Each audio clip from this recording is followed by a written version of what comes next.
ahli digital forensik mengungkap adanya percakapan antara terdakwa Linda Pujiastuti dan Irjen Teddy Minahasa terkait perkara narkotika. Ahli menyebut ada pesan yang sempat dihapus tetapi bisa dipulihkan oleh ahli digital.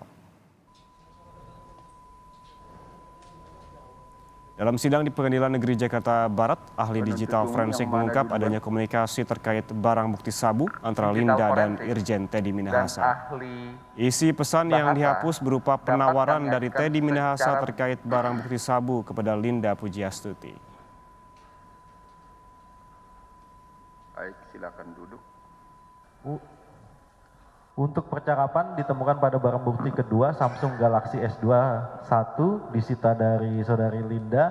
Untuk komunikasinya sendiri, komunikasi antara Linda dengan nomor akun WhatsApp 0822 87 094 229. Komunikasi dengan 0812 1176 666 atas nama My Jenderal.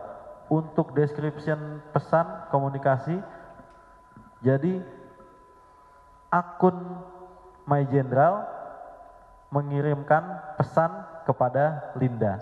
Isi pesannya, iki ono barang 5 kg golekno lawan posisi barang di Riau. Dan posisi pesannya sendiri sudah dihapus, namun berhasil kita recover dengan proses digital forensik. Saudara ahli, ini ingin kejelasan saja. My Jenderal itu akun berapa tadi? 76666 itu punya siapa? HP siapa itu? Atas nama siapa? Untuk nomornya terrecord pada case file 146 disita dari saudara Teddy Minahasa, Pak. Teddy Minahasa. Siapa?